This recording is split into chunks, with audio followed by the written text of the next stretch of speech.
Hello guys, ഞാനെന്നാ നിങ്ങളടുത്ത് വന്നത് ഒരു കാര്യം പറയാനായിട്ടാണ്.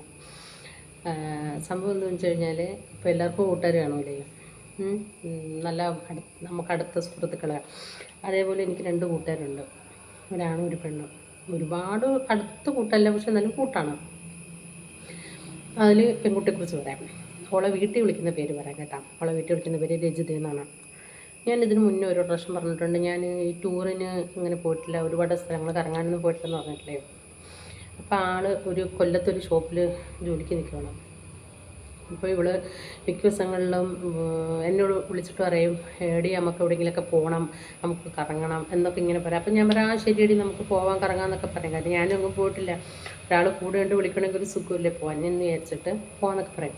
അങ്ങനെ ഒരു ദിവസം വന്നിട്ട് എന്നോട് പറഞ്ഞു, ഓണത്തിന് എന്നിട്ട് എന്നോട് പറഞ്ഞു, എടി നമുക്ക് പോവാടി, ഞാനെല്ലാം റെഡിയാക്കി വെച്ചിട്ടുണ്ട്, നീ ഡ്രസ്സൊക്കെ പാക്ക് ചെയ്ത് വെച്ചു, ഒരു 10,000-3000 രൂപയെങ്കിലും നീ കയ്യിൽ ഒതുക്കി വെച്ചിരിക്കണം, എൻ്റെ കയ്യിൽ ഒരുപാട് പൈസ കാണൂല, നമുക്ക് പോവാടി എന്ന് പറഞ്ഞാൽ ശരിയെന്ന് പറഞ്ഞു. അങ്ങനെ ഞാൻ ആ പൈസയൊക്കെ ഒന്ന് അറേഞ്ച് ചെയ്ത് വെച്ചു, സാധനങ്ങളൊക്കെ ഒതുക്കി വെച്ചു. അപ്പം ഞാൻ അവളോട് പറഞ്ഞിട്ട് എനിക്ക് നല്ല ചുരിദാറുകളൊന്നുമില്ല, എനിക്കറിയില്ല എൻ്റെ ചുരിദാറൊക്കെ, അത് കുഴപ്പമില്ലടി, അത് മതിയടി, ഒരുപാട് ആൾക്കാർ വരുന്നതല്ലേ, അപ്പോൾ ആ ആൾക്കാർ വരുന്നതിൻ്റെ ഇനിയിപ്പോൾ നിന്നെ ശ്രദ്ധിക്കാനായിട്ട് ആരും കാണില്ല, ഇവൾ എന്നോട് പറഞ്ഞതാണ്. ശരിയെന്ന് പറഞ്ഞു. ഞാനെല്ലാം പറക്കി പാക്കൊക്കെ ചെയ്ത് വെച്ചിട്ട് ഇവളെൻ്റെ അടുത്ത് പറഞ്ഞു, എടീ 28 ഓണത്തിന് നമുക്ക് പോകാമെന്ന്. ആ ശരിയെന്ന് പറഞ്ഞു. എൻ്റെ പൊന്നും 28 ഓണമായി കേട്ടോ. ഓളെ വിളിച്ചിട്ട് ഓളെ കിട്ടുന്നില്ല, എവിടെയാണ് എന്താണെന്നൊന്നും ഒരു പിടിയില്ല. ഫോണ് റിങ് കൊണ്ട് ഓൾ കിടക്കുന്നില്ല, ഫോണ് സ്റ്റാറ്റസ് ഉണ്ട്. ഓൾ മൂന്നാറിൽ കൂട്ടുകാരികളായിട്ടൊക്കെ അടിച്ച് പൊളിച്ച് കറങ്ങി ഇങ്ങനെ നടക്കണം. ഞാൻ വാട്സപ്പിൽ മെസ്സേജ് ഇട്ട്, നീ എന്താടി രുചി ഇങ്ങനെ കാണിച്ചത്?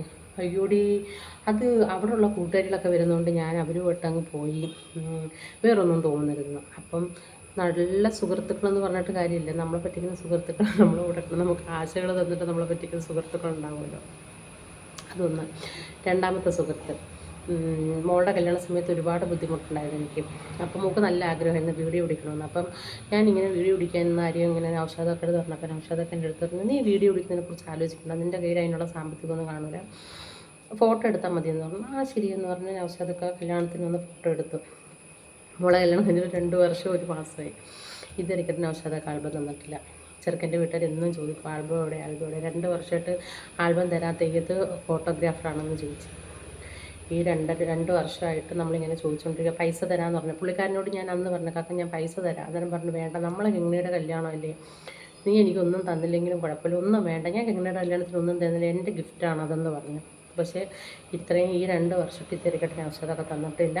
എൻ്റെ കിങ്ങിണി ഇന്നും അവരുടെ മുന്നിൽ ഈ ഒരു ചോദ്യത്തിൻ്റെ പേരിൽ നാണക്കേടാണ്. കാര്യം എല്ലാവരും ചോദിക്കും, ആൽബം എവിടെയെന്ന്, ആ കുട്ടിയുടെ ഫോട്ടോയും കണ്ടിട്ട് മറ്റേ കുട്ടിയുടെ ഫോട്ടോ എടുത്ത് ഇങ്ങനെ വിളിച്ച് ചോദിക്കും. പക്ഷേ ഞങ്ങൾക്കത് കൊടുക്കാൻ പറ്റിയിട്ടില്ല.